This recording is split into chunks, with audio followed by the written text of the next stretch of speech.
here at Sheldon High School, K9 Studios, we have professionals that come in from various parts, from Pixar, Cartoon Network, Disney. They come in and work with our students where they're able to critique their work, they're able to give them assignments with animation or storytelling. They treat it as if professionals that come in are hiring my students to work on projects. So it gives that real-world experience to them. Part that I want you to have as your takeaway is talk a little bit about story structure.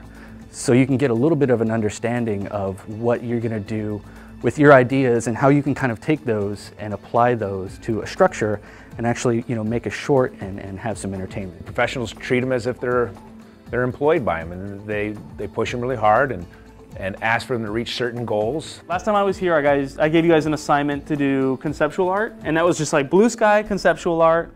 I kind of explained the story in the historical context and just said, go away and do some either character designs or some illustrations of what the island would look like. I find it to be very important for the students to have outside interaction with artists to give them that taste of real world. I always talk about this classroom is not a class, it is a job.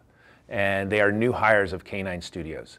The reason behind that is because not only I want them to learn from professionals, but I want them to act professionally. That goes from everything where I talk about I'm their boss, that they need to call in and let me know when they are not coming to work or school that day, to working with teams, able to pitch a story and an idea.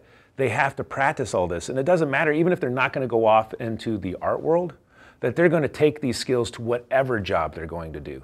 You have to be able to come up with an idea, figure out how to do it, and be able to show it to others and then implement it. That is important in no matter what job they go and take on. Now we're going to play a game. Now that we have our minds in brainstorming mode, it's time to start telling stories. And we're going to tell stories in the simplest form, which is a little illustration. When we have a professional artist that's going to come in for a day or for a weekend, we have an artist seminar is basically what we call it. And the artist comes in and addresses the class. We introduce them, talk about the credits that they've been a part of. Then we usually have a topic of what they're going to be dealing with that day. If it's story, if it's character design, if it's layout. And the artist starts talking about how he does it in his job, at his professional place of work. And all you do is you do a drawing up at the top, and you fold that piece of paper up and you pass it to the person to your right, and they open it up, take a look at that drawing, and they're like, oh, okay.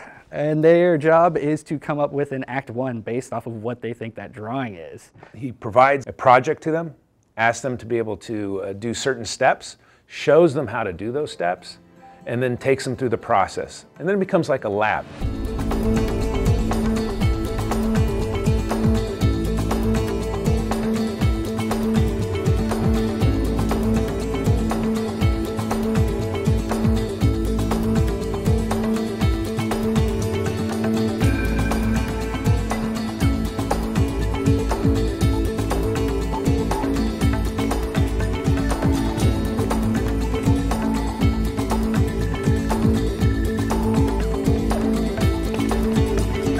By the time we're done, then we do a basic critique. The artist will stand up, take a look at all the artist's artwork, and give them a critique, a professional critique, which means the kit gloves are off. They'll talk about the strengths of it, but they always talk about what's called plussing, which is that they never say, oh, this is horrible. This is how we would make it better. This is what I would like to see. This is things that you could do to improve your artwork.